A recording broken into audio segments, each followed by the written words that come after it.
Bonjour à tous et bienvenue dans le 31e épisode de la saison 3 de Gaminerie, le podcast qui vous conseille des films à voir avec vos enfants.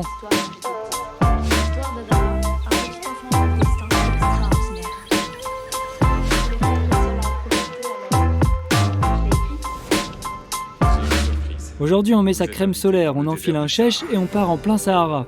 On va parler du tout nouveau film de Gilles Demestre, L'Enfant du désert. Préparez-vous, car c'est une histoire tellement folle qu'on a du mal à croire qu'elle est inspirée de faits réels.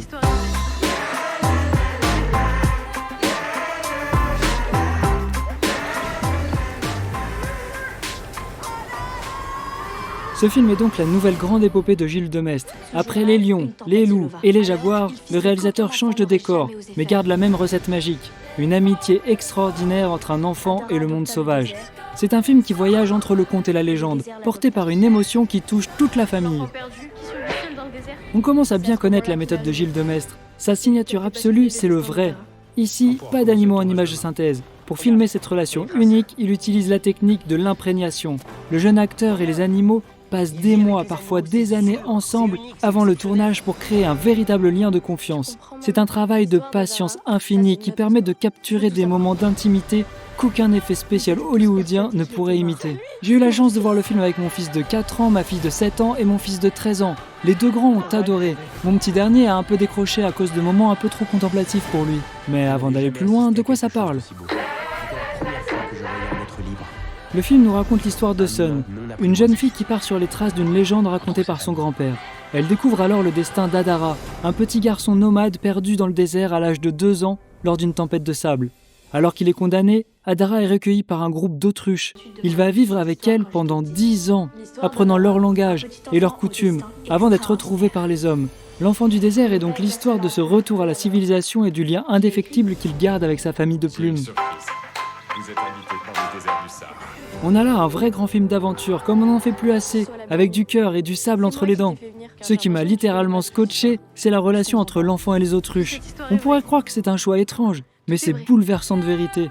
On oublie totalement le côté insolite de l'animal pour ne voir que la tendresse, la protection et cette complicité animale incroyable. Voir ce petit bout d'homme courir au milieu des plumes, c'est d'une poésie folle. C'est filmé avec des images magnifiques et sans aucun artifice. Pas de filtre ici, la photographie sublime le désert. On sent la chaleur écrasante du sable, le sifflement du vent dans les dunes et cette lumière dorée qui change à chaque heure du jour. On est dans une immersion totale. Malgré cette situation incroyable, le scénario reste assez classique. C'est un récit d'initiation dans la pure tradition du genre, mais il est terriblement efficace. On est emporté par le destin d'Adara sans voir le temps passer. Alors oui, si on veut être pointilleux, le découpage est parfois un peu aléatoire. Par moments, on perd un peu le fil de l'action ou la logique d'un déplacement.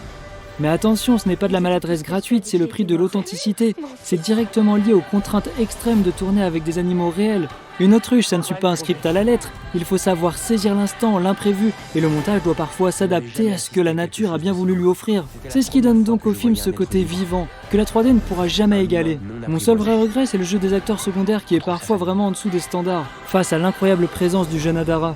Mais honnêtement, on oublie vite ces détails car le film est avant tout une immense lettre d'amour à la biodiversité. Sans jamais nous faire la leçon, le film nous montre que l'homme et l'animal peuvent coexister dans une harmonie parfaite.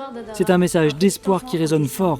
Attention les parents, même si le film est très beau, certains passages peuvent effrayer les plus petits. Notamment la tempête de sable au début et la solitude du jeune Adara face aux prédateurs. Crée une tension qui peut être un peu forte pour les moins de 7 ans. Et de toute façon, certains passages sont un peu trop lents et contemplatifs pour les plus petits. L'Enfant du désert est donc une aventure qui se vit mieux quand on est déjà un petit explorateur aguerri.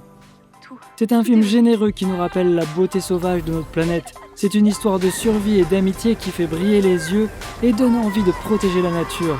La sincérité de Gilles Demestre nous emporte et nous offre un moment de cinéma hors du temps. Et voilà, abonnez-vous pour ne louper aucun épisode, que ce soit sur les plateformes de podcast ou ma chaîne YouTube. Laissez-moi des boosts, des pouces, des likes, des j'aime et des commentaires. Surtout des commentaires, j'adore les commentaires, je réponds à tous les commentaires, de toute façon c'est facile parce que j'en ai pas beaucoup. Allez, à bientôt pour une prochaine gaminerie.